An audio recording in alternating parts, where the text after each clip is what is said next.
So ayun, may nagtatanong sa comment section kung pwede daw po bang gamitin ang Maonocaster E2 pang video okay. Yes, yung Maonocaster E2 po ay ito yun. Yes, ito po siya. Ayan. Sound card po siya. So, may nagtanong lang kung pwede nga ba siyang gamitin pang video okay. So, in this video, itetest natin actual singing, tapos may effects at bibigyan ko kayo ng honest review about this, kung worth it ba siya pang video okay or hindi. So, let's begin.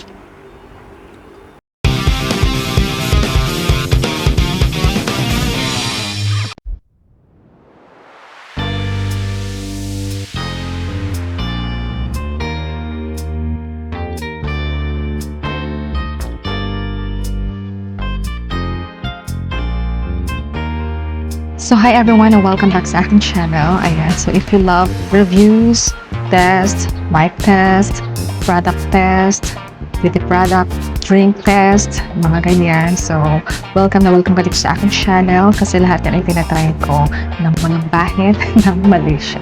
So, make sure to subscribe para sa more reviews pa natin. So, papakita ko sa inyo aking setup ngayon. So, here's my setup today. Ayan. Wait lang. Ayun, nakalay pa nga ako ngayon. Pasensya akin sa akin ng kalat dyan. So, ito yung setup ko. Ito. Gamit ko itong Kevlar microphone. Ayan. Kita niyo ba? Ayan, Kevlar microphone. Tapos, since ang pag-usapan natin ngayon ay itong Maonoc sound card. Ito. Ayan. So, sinabay ko na siya habang naka-duty ako sa sa live stream. Ayan. So, ito yung Maonocaster E2. Bakit? Bakit E2? Kasi po, yung E2 po ay pwede nyo lang salangan ng, microphone with your instrument. Kasi nagigitara ko, so that's why. Ganun siya. So, dito ko na sa inyo para yan po ang itsura niya, no?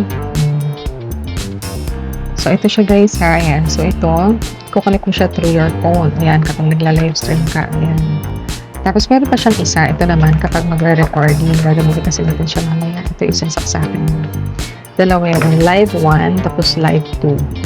Kita niyo ba? Live 1, live 2. Tapos ito yung isang pang live 2. Sasaksak ko siya dito mismo sa phone na to. Itong gamit ko. Ayun. So yung setup ko po is napakasimple lang. So ito lang talaga yung mga typical na pwede ninyong gamitin kapag ito lang yung mga typical na setup kapag gusto niyo gamitin ito pang video okay. Okay. So, ayan ngayon nakasalang na siya, no? So, ito yung naririnig yung normal sound niya. Yes, normal sound po ito. Wala siya masyadong effects. Oo. Kumbaga lang, wala siyang reverb din. So, pakita ko sa inyo ha, para mas makasure, no? Wait lang. Ito siya. Ayan. Ito kasi yun, no? Yeah, ito yung reverb na yun eh. Oo. Ang ginawa ko dyan, normal lang yan. Normal reverb siya na effects. Pero ito yung pinaka-reverb kapag i-adjust mo siya. Ayan, ganyan yung maririnig nyo. So, itetest natin siya mamaya with or without reverb. Ano? Okay. So, itetest natin siya ng walang reverb para mas makita nyo yun, marinig nyo yung pinaka-raw sound niya. Okay, so ito yung normal sound niya, wala tong effects. Wala siyang reverb. So, let's try to sing a little bit para mas marinig nyo yung pinaka-raw sound. Okay.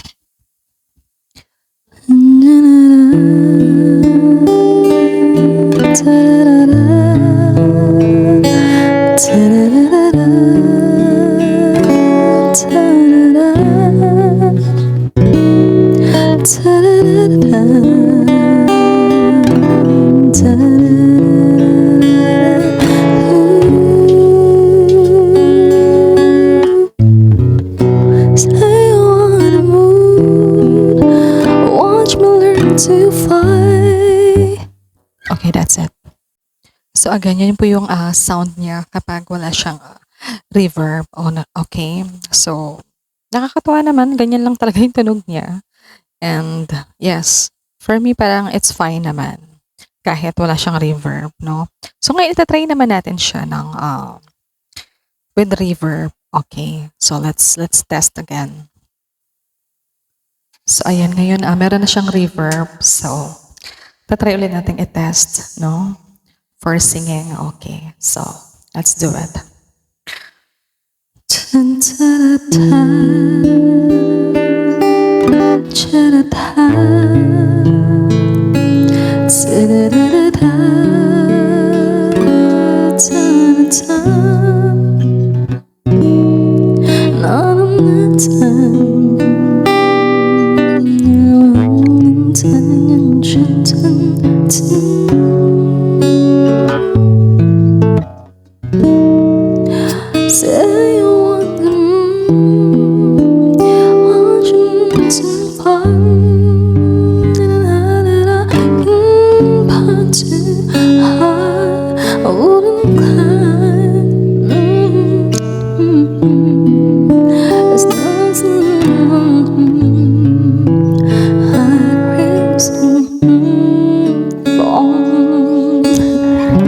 So, ayun siya. Pag may reverb, yung, pag nakaset sa reverb, yung inyong maano sound card, ganun po yung tunog niya.